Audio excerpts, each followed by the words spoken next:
Selamat pagi, hari ini kita akan belajar. Namun sebelumnya mari kita berdoa.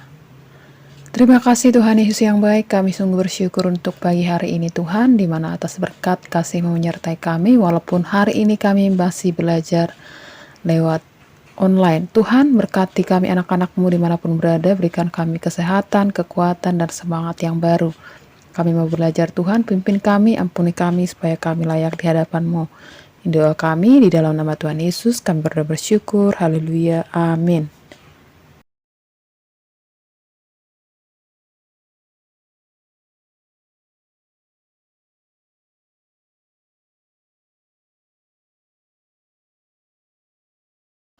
Keluarga yang mendidik. Pola pendidikan dalam keluarga. Dalam melaksanakan perannya sebagai pendidik dalam keluarga, orang tua mempunyai pola didik masing-masing. Ada 5 pola didik yang ditemukan dalam keluarga secara umum, yaitu yang pertama, pola didik memanjakan. Orang tua memberikan kasih sayang yang berlebihan kepada anak.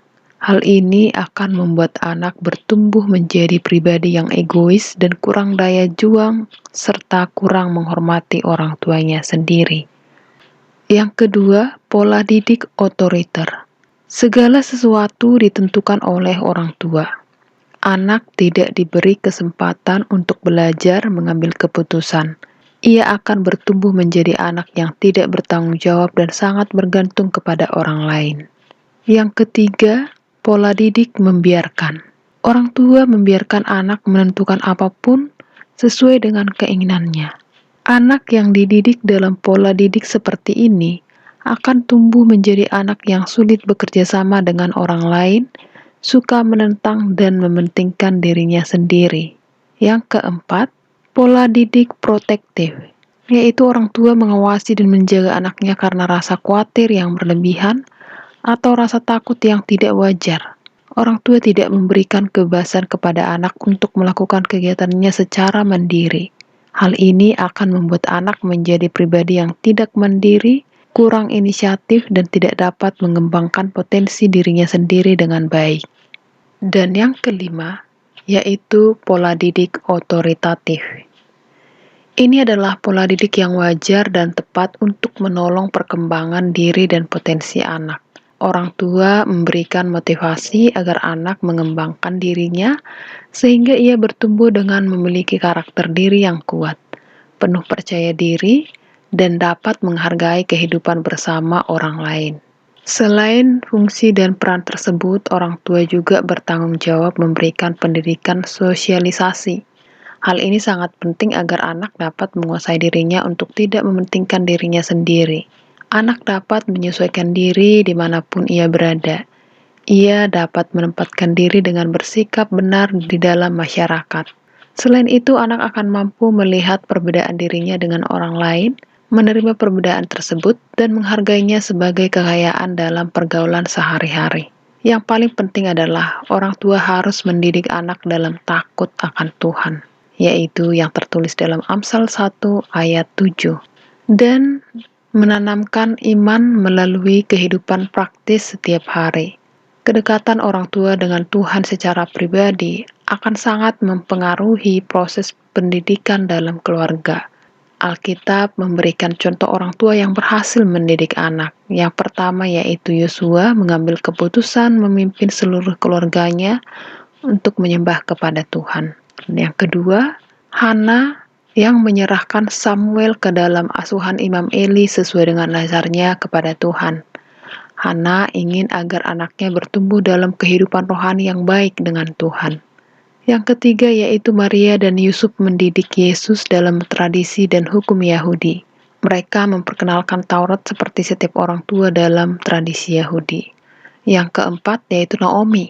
Naomi berhasil memberikan teladan kepada Rut sehingga Rut menjadi bagian dari bangsa Israel dan termasuk dalam silsilah keturunan yang melahirkan Yesus.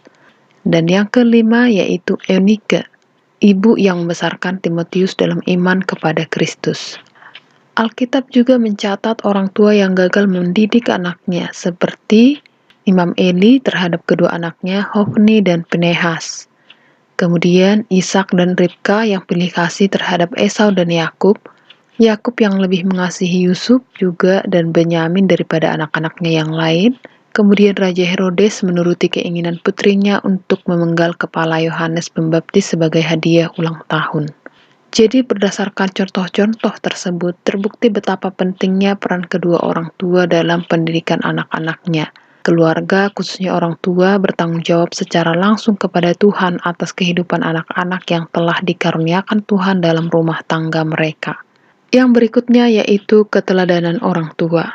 Keluarga terbentuk karena pernikahan antara seorang laki-laki dan seorang perempuan yang diteguhkan dalam berkat Tuhan. Pasangan ini kemudian menjadi orang tua yang bertanggung jawab terhadap pendidikan setiap anak yang lahir dalam rumah tangganya. Interaksi antara ayah atau suami, ibu atau istri, dan anak bukan hanya interaksi atau hubungan biasa dalam keluarga. Sebab di dalam interaksi dan hubungan tersebut terjadi proses belajar, pembinaan, bimbingan, pengembangan, dan pendidikan. Melalui interaksi dan hubungan di dalam keluarga, anak belajar mengenal dirinya sendiri dan belajar menempatkan dirinya dalam lingkungan sosial masyarakat yang ada di sekitarnya kelak.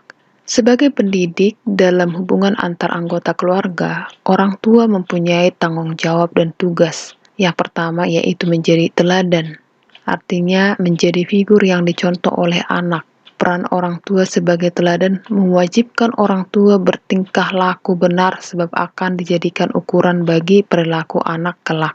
Yang kedua menjadi motivator, yaitu pemberi semangat bagi anaknya. Orang tua memberikan dukungan, dorongan bagi kemajuan dan perkembangan anak, karena motivasi dapat diberikan dalam bentuk materi, tetapi juga melalui sikap dan tindakan. Perlu diingat bahwa tindakan sekecil apapun sangat berarti bagi seorang anak. Orang tua merupakan motivator yang kuat bagi anak karena anak adalah buah dari kasih sayang mereka. Yang ketiga, orang tua menjadi teman atau sahabat. Menjadi teman untuk berbagi dan sahabat untuk mendengarkan semua cerita, merasakan sukacita anak, bahkan menerima keluh kesah anak. Banyak anak ketika kecil sangat dekat dengan kedua orang tuanya. Namun ketika seusia SMA, kedekatan itu berkurang. Kalian mungkin merasakan hal yang sama.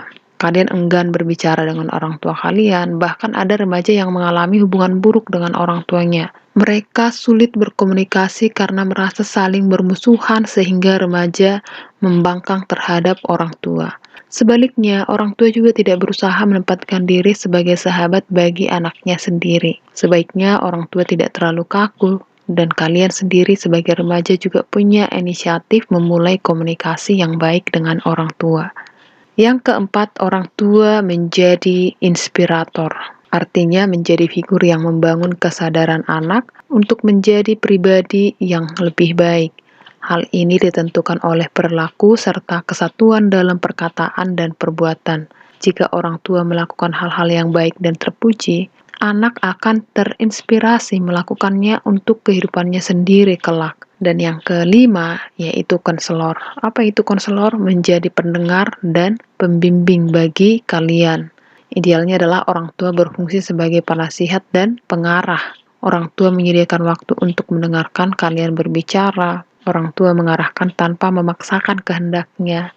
Nah, berdasarkan arahan tersebut, kalian tentunya akan menentukan pilihan dan bertanggung jawab atasnya. Yang terakhir yaitu pengawas, yaitu mengingatkan apabila kalian mengarah kepada hal-hal yang merugikan atau membahayakan diri kalian. Jadi menegur jika kalian melakukan kesalahan, memberikan sanksi yang telah ditetapkan bersama, dan memberikan reward atau berupa pujian atas semua kemajuan, teladan, atau prestasi yang kalian tunjukkan.